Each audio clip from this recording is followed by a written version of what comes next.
はい、レファレンス2021です。はい。ちょっといつもと違ったスタートになるんですけど、今回はオーナーインタビューの第2弾をお送りしたいなと思っております。はい。で、高級時計オーナー様をゲストにお迎えして、直接いろいろお話をお伺いしていきたいなと思っております。ただね、私のチャンネルで普通にインタビューしてもきっと面白くないんで、インタビューテーマはこちらにしました。僕らが高級時計を買った理由、本音と建前、その間にあるものっていうことですね。高級時計ってどこか神格化されすぎていて、結局この人なんで買ったのとか、どうやって資金を用意したのみたいな。みんなが気になるけどなかなか聞けない、そんな本音の部分に焦点を当てた企画になっております。同時にもちろんね、時計への愛ですとか、ファッション的な楽しみ方など、時計を楽しむ人間味の部分っていうのもちょっと大切にしながら、ちょっとインタビューをお届けできたらなと思っております。そして今回ご出演いただく高級時計オーナーさんは、今、こちらの T さんになりますね。本日はどうぞよろしくお願いいたします。よろしくお願いします。で、こちらの時計についてね、お伺いさせてください。まあ2本今あるんですけど、一番なんかこの時計に惹かれた理由みたいのをぜひお伺いできればなと思うんですけど。はい。まずですね、1本目のところはデートジャストの、オーベルジーヌのダイヤ巻きというところなんですけれども。手に取ってもいいですか？あ、どうぞどうぞどうぞ。はい。すいません。失礼します。はい。すごい。ダイヤ巻きっすね。そうですね。皆さん結構遠慮されるんですけれども、正規店の方でちょっとご提案を、結構人気モデルの、プロフェッショナルモデルと、一緒に合わせてご提案いただいて、ありがたいことに日本選択肢があったんですけれども、デザイン感と、色合いですね。やっぱりデートジャストにしかない、ロレックスの中でもオーベルジーヌという、紫、ナスというこの色に惹かれて購入させていただきました。はい。すごい。なおかつダイヤ巻きなので、基本皆さん敬遠されるかなというところだったんですけども、ケースサイズも 36mm と小ぶりなところもあって、あとジュビリーブレスということで、結構ファッショナブルに、ドレッシーに使えるかなと思いまして、ちょっとあえてこちらを選んだという経緯がありますね。はい。へー。ご自身で使われてるんですよね。あ、そうですね。はい。綺麗ですね、やっぱ。紫の。ロレックスの結構好きなところが結構カラーパターンをなんか普通にパープルとか紫とかっていう言い方じゃなくて、あえてナスっていう意味ですね。オーベルジーヌっていう言い方をしたりとか、ね、ロイヤルブルーとかブルーグリーンとかちょっと活かした言い方をするのが結構好きな部分がありますね。はい、そうですよね。オーベルジーヌ、時計ってフランス語が主体なんで、はい、オーベルジーヌってフランス語なんですよね。あ、そうですよね。はい。で、もう一本とんでもない時計がこちらは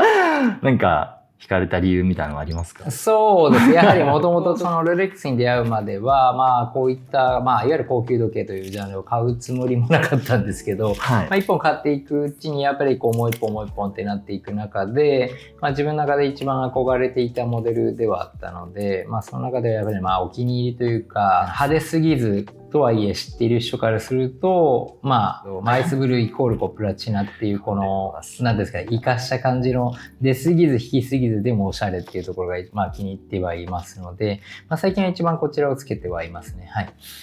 ちょっと手に取っていいんですか？もちろんです。大丈夫です。はい、重っ。そうですね。重量はね、プラチナなのでかなり重い方だと思いますけど。すごいなぁ。これは、多分お気に入りの理由っていうよりも多分みんな欲しいとか。そうですね。私も欲しいですから、これは。そうですね。惹かれた理由も何もないとは思う一本だと思うんですけど。どのモデルからしても、まずデートになっているところもやっぱり惹かれる部分はあると思いますし、その中でもアイスブルー文字盤でかつバケットダイヤというところで、私も一番気に入っているモデルではありますね。はい。なるほど。結構正直結構水色の色シャツが持ってるんで、白パンに水色のシャツとか、もしくは逆にシンプルに白 T シャツで、スニーカーで実は手元がプラタナみたいなの結構ありますね。さらっと。はい、そうですね。さらっと。はい。結構パステルカラーというか、結構明るい系の色に合わせることが多いですね。はい。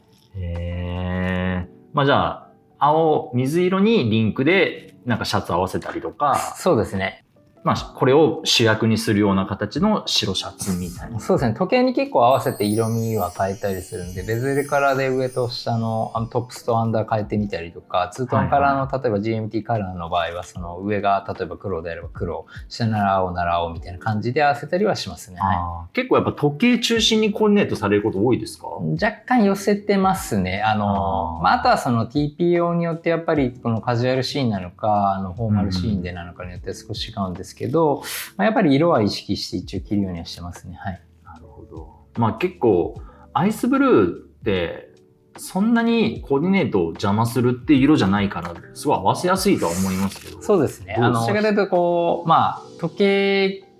が主役というわけじゃないんですけど、その時計をつけている自分っていうところから入るんで、結構今日、アイスブルーつけてるからどっちかというとそういうカラートーンでいこうかなみたいなコーデに寄っちゃうことはありますね、個人的には。悩んでみたいですよね。今日何合わせようアイスブルーにみたいな。いい時計というか、やっぱりそういったね、ある程度の手持ちの中でも高いので、そういうのをつけて手に入れた後はなんかジムに行かないとなみたいな、その時計に見合う自分にならないとなみたいなところで、積極的に運動し始めちゃうきっかけになったりはしたかもしれないですね。はい、ちょっと時計に見合うなんか自分を手に入れるじゃないですけど。そうですね。はい。なるほど。そういう意味では背筋が伸びる思いというか。そうですよね。はい、やっぱり自己肯定感が上がる部分もありますし、それをつけてるからこそシャキッとしてなあかんみたいなところもありますし、ちょっと言い方あれですけど、こういったものをつけてるとね、酔わないんですよね。確かにベロベロに酔えないっていうのはありますですね。これをなくしてまで平気で体入れられるほどのものではないので。はい、2ですねって言われたことがある時計、お持ちの中でもし、ここにあるものでもないものでもいいんですけど、なんかありますそういうの？ダイヤ巻きが結構敬遠されるところがあるので、確かにダイヤ巻きをつけていて、で、なおかつ、デートジャストにしかないカラーパターンなので、ロレックスの中では。なので結構、なんか女性がつけそうな感じのイメージはあるんですけれども、ジュビリーブレスでちょうどいいケースサイズということで、これよく、見たことないですって言われるんですよね。ロレックスの店員さんの方でも結構目を引いて、初めて見ました、みたいなところ。っていうところでは、2、といえば2ですかね。はい。私にちょっとロレックス以外に行ってないので、2っていうところがちょっと難しい表現ではあるんですけど、ダイヤベゼルのロレックスっていうと、やっぱり結構ハードルが高いというか、やっぱ1本目とか2本目に選ぶかっていうと、なかなか勇気いるモデルだと思うんで、確かにこのベゼルダイヤつけてると、もう、なんていうんですかね、これつけてるだけで、1本持ちじゃないなってことはもうなんか何本かあるうちの、こういうパターンもいいよね的な感じで持ってらっしゃるゆとりを感じますよね。これ高級時計買う時ってどういう感じで金の工面してるの？多分ね、意外と聞けないと思うんですよ。で、そういうのをちょっとズバッと聞いていきたくて、なんで、これ一括払いなんですか？それともローンで買うんですか？こういうの。そうですね。もともとあんまローン組むとかっていうことをしてなくて、ありがたいことにカード枠が大きくあるので、カードで決済を一括でしてますね。はい。カード一括でご購入してるんですね。そうですね。はい。たまに現金で加えて買われる、お金の流れ的にっていう方もいらっしゃると思うんですけど。それはもうちょっとガチな人。はい。ちょっとケチい話っていうカードのポイントもバカにならないんで、それも親近感というか、ほっとしました、ね。もちろんクレジットも上がりますし、っていうところでやっぱりカード決済で基本的に買ってますね。はい。なるほど。じゃあ、カードのリボ払いみたいにするわけじゃない？はしてないですね。ちょっと衝動買いしちゃうというか、購入のタイミングがやっぱり選べないじゃないですか、特に正規店の場合ですと。そうですね。なので、買った後、どうしようみたいなっていうところはもう毎回思いながらとか、もしくはいいな、欲しいんだけどな、でも今これ1本あるからねって、もしかしたらコレクション整理しないといけないかなとかよぎりながらも、やっぱ売れないよなっていうところで頑張ってるって感じですかね。はい。じゃあ、基本的にローンとかじゃなく、キャッシュを用意して結局、実質一括ってことじゃないですか。そうですね。はい。毎月月々とかいう買い方ではないってことですね。逆にローンって、通る通らないとかもあると思うんで、その場で多分特に正規店の場合皆さんちょっとお分かりになるかもしれないですけど、なんか恥ずかしくスマートに決済して帰りたいじゃないですか。なんかかっこつけというかってところがあるんで、まあ並行店であればまあローンを相談しようかなっていう迷ったことありますけれども、まあ、正規店の場合はローンっていう選択肢は考えずにまずカード枠を潤沢に用意していくっていう感じでいってますね。これも結構ね、よく聞く悩みというか、こういう高額な時計買った後、奥さん、パートナーに買ったことを言うかどうかで、特にですね、多分皆さん気にするのは値段、値段を言うのか、買ってないってのは多分もう見えちゃってるものが、もう隠しようがないとは思うんですけど、値段を正直に言うかどうかみたいなのってよく皆さんちょっと安めに申告というかまあ分からないのをいいことにしたりするとか聞くんですけど、どうですか実際。私の方はまあ逆にのびのびとつけたいですし、なんだったらそのパートナーにも理解してもらいたいので、まあ結構はっきり言っちゃうんですけど、あえて聞かれなかったら言う必要はないかなって感じではありますけど聞かれたらまあ大体の金額、まあそういう金額で伝えますね。じゃあもうそれは偽らざる。そうですね。まあ、ただちょっと連続して購入してしまっちゃったりとかっていうのもあると思うんですね。例えばまあ、今ですとロレックス制限ありますけれども、まあ、連続して例えばロレックス買ってチューダーさんとか他の買っちゃったっていう時に、また買ったのって顔が思い浮かんだ時はちょっと寝かしから話すみたいなことをしてるかもしれない。金額はまあ、そのまま言うけど、買った期間をちょっとごまかす。まあそうですね。機嫌がいいタイミングがあるじゃないですかね。これもちょっとね、込み入った話になってくるんですけど、こういった時計の、まあよく一般論的に、見栄、自己満、これどっちの割合が多いかっていうところなんですけど、例えば趣味的な自己満足っていうんですかね、例えばこう、時計の、さっきのディティールの話っていうか、時計趣味的なっていうんですかね、本質的なっていう言い方するとちょっと語弊があるんですけど、まあかつての時計の本当の自己満足一人で悦に浸るみたいな部屋でひっそり、一切外に身につけていかなくてももう完結してしまうような自己満足の世界みたいな話と、ちょっとまあ外に出てった時に俺アイスブルーしてんぜみたいなそんないやらしい気持ちではないですけどそんななんかあれではない、まあでもまあもともと特にですね最近ちょっと新しいムーブメントとかも発表されて、まあ特にありがたいことをレフさんからいろいろ勉強させていただいて、なるほど、ただ今普段見てるこの時計のデザインであったりとかその裏側を知ると知れば知るほどちょっと機械マニア的なところも結構心くすぐられるところもあるんで、そういう意味では自己満によってるところはあるのかなと思うんですけどね。で割合っていうと難しいんですけど、気持ち的にはどっちも 100% 振り切ってるんで見栄100、自己満100って感じですかね。正しい回答かちょっとわからないんですけども、だからまあ、50-50っていうことですよね。そうですね。どっちも私の中では内在していて、まあ、引き合いになってて、見栄寄りになってる部分もある時もありますし、ただ家で鑑賞しながら、眺めながら、綺麗だな、みたいな自己満してる時もありますしって感じですかね。そうですよね。私はもし、ちょっと仮に、その質問に答えるとするんだったら、多分、60、40ぐらいなんですよ。時計見るのが好きっていうのは多分60ぐらいで、見栄っていうのは多分40ぐらいあって、相対的にちょっと若干低いっていうのは、そんなにみんな時計を見てないっていうのを知っているからっていうけど自分の中ではすごく、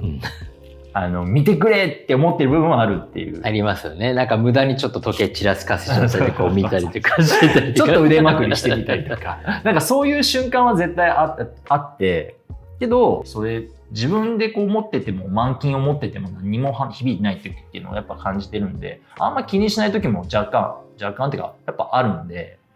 自分の中の自己満でつけてるだけで別に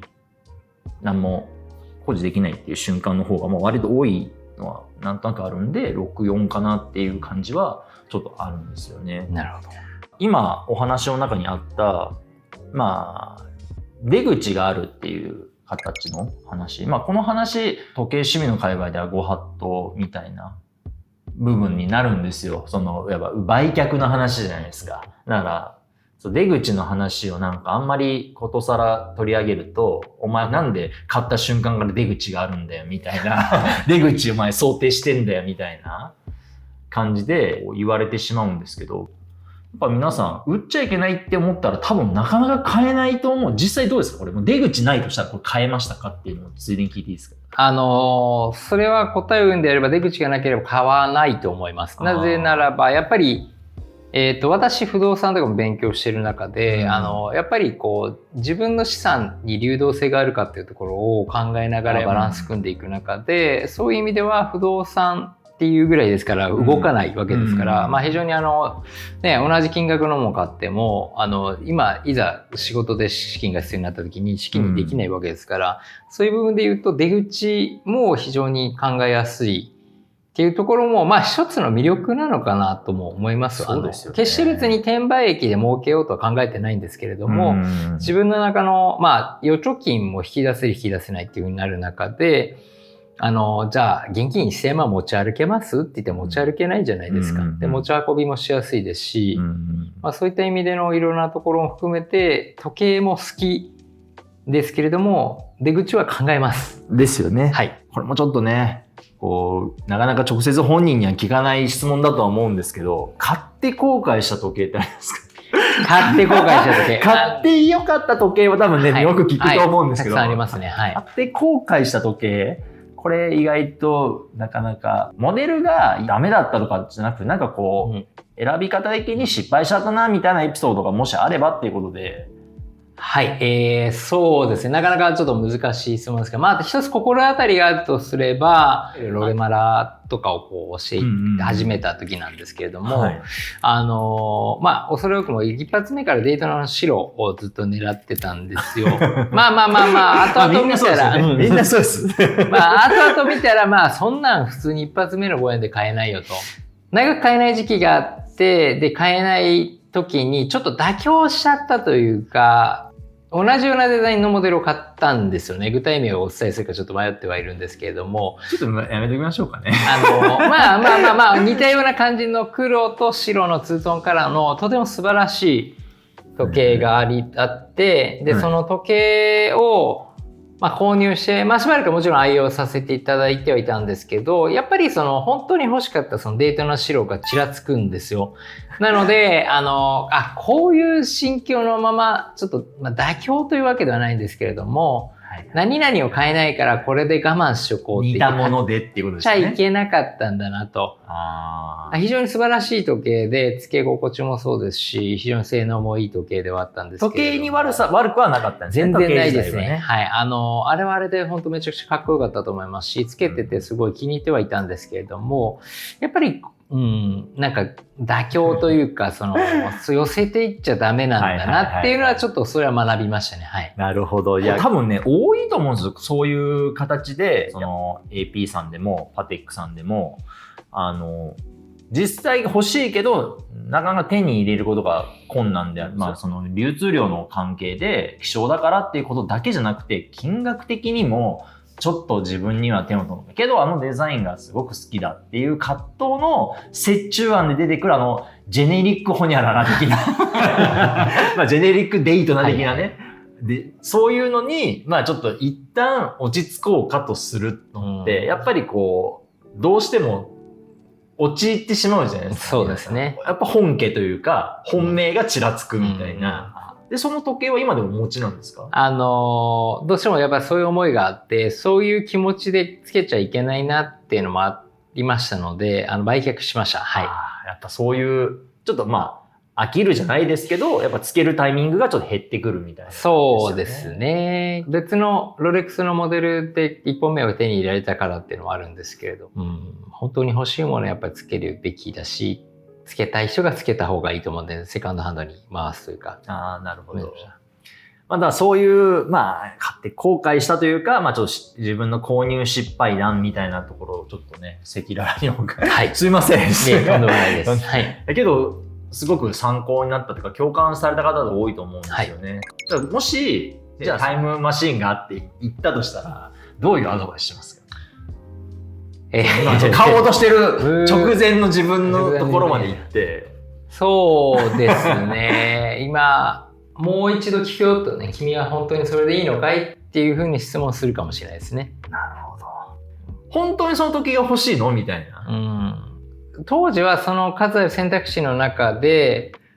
時計自体をつけたかったので、自分のその気持ちを満たしてくれると確信しては買ってはいたんですけれども、人間欲が出るというかね、一歩ちょっと入るとっていうところですかね。なるほど。いろいろこう思いをお伺いしてきたんですけど、はい、今急に500万必要になりましたと。はい。もう今ですまさに。はい。その時こうプラトナ、プラトナじゃなくてもいいです。はい。いや、プラトナにしましょうか。これ売りますか？どういう状況かにもよると思いますけれども、やっぱりこう、手立てがないんですよ。手立てがない場合はもう致し方ない部分はあると思いますし、売りますよね。逆に売らない選択肢以外になるのかあるんですか？私結構こういろいろな方のお話聞くんですけど、もう全く売るっていう感覚がないっていう人はいるんですよ。そもそもってことですよね。だから売るものとしてその頭にないから、多分そういうことは借金するんじゃないですか？いや逆に言えば年利何パーか払って維持できるんだったら全然維持しますよって感じです。その選択肢があるんであれば。その選択肢があるんだったら、借金して時計は残すってこと？そうですね。今ちょっと使えなくてもある程度こう事業でうまくやれば戻せるっていう打算がもちろんあるからそういうことを言ってるわけなんですけど、なるほど。なので一本一本購入に関する、並行の購入は別として正規店の購入のものに関してやっぱり思い入れがあるので、なるべく売りたくないですし、逆に言えば、僕もちょっと担当さんとか言うんですけど、やっぱり購入の時計を購入してるだけじゃなくて、その瞬間を買ってるっていう風に考え方があるんで、なるべくそれぞれのタイミングに思い出があるんで、できれば売りたくはないです。売らなくていいなら。で、多少ちょっと無理してでも残せるんだったら残したいとは思ってますね。はい。失礼しました。とんでもない。なんかちょっとごめんなさい。そういう表現でいいのかわかんないですけど。私の中で、これって時計をどう捉えるかっていうところになってくる話で、ちょっと事前にね、この質問をお伝えしなかったんですけど。ちょっと今びっくりしちゃったんですけど、あれなんだっけこんなまだあったっけなみたいな。そうですね、ちょっと革新的なね。本音をね、聞こうとしちゃう。で、時計を売る頭がない方っていうのは、もちろん、その、選択肢に今みたいな手立ての中の、解決策の一つとしてここにない、テーブルに載ってないわけですね、そういう方って。今500万円どうしようって時に時計売ればいいのかっていう選択肢はこの人ないっていうことなんですよね、きっと。で私は理解してるんですよ。純粋に売らないことによって周りに迷惑かけることになるわけじゃないですか。例えば返済ができないとかになるとあれなんですけど、お金の工面がもう仮に何でもいいんですけども、借りれる手立てがあったりとか、うんぬんかんぬんで、後々返せるっていう見込みがあるっていう前提であれば、あえてすぐ売るっていう選択肢は思い浮かばないですね。やっぱり一本一本思い入れがあるので。そうですね。っていうところで言うと、異常ですよね。時計好きじゃない人からすると、なんでそこまでして、その時計保有してるのってなると思うんですけど、私にとってのアイデンティティというか、趣味がね、他に車とかもないので、一番好きなものっていうと、やっぱり時計を見てニヤニヤする。それを持ってる自分に対しての自己肯定感上がったりとかするのがあるんで、かなり人生の中では優先順位高いですね。じゃあ今この質問を、プラトナにちょっと限定しちゃったんですけど、今10本ぐらいお持ちの中で、まで範囲を広げたら、借金する。それとも何本か処分して500万作るかって言ったら、やっぱり借金。まあそこで迷惑かけちゃいけないと思って周りに。そうですねじゃなくて自分の範囲内のキャパシティの範囲内であれば、まあ自分の中の一部だと思ってるんで、自分のじゃあ指切りを落としてどうにかするって、まあそのぐらいの感じに気持ち悪いの極論ですよ。指切るのと時計運動って言ったら指切りたくないですけど、まあそのぐらいのこう自分の中の一部ではあるのは確かかなと思いますね、かなり。はい。愚問でした。すみません。私、この質問されて、私だったら、売ると思うんですよ。普通はそうですよ、普通は。僕は、はい、多分売っちゃいます。はい、その借金するっていう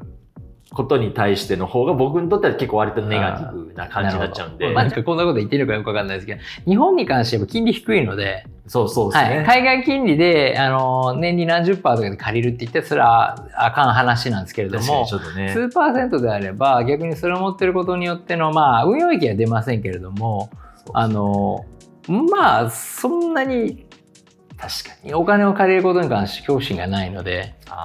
まあ、だからこそ事業をやってる。そうですね、事業されてるとそこに対して500万かもしれないですね。そうやん、そんな。鼻くそじゃないですよ。鼻くそです。500万大事なお金です、ね。はい。全然500万でも大変なお金だと思います。私たちは50万ぐらいの感覚で多分。いや、まあ大変なものだと思います。わかりました。いや、ちょっと意地悪な質問をしてしまって大変です。はい、かなりびっくりしました。経営について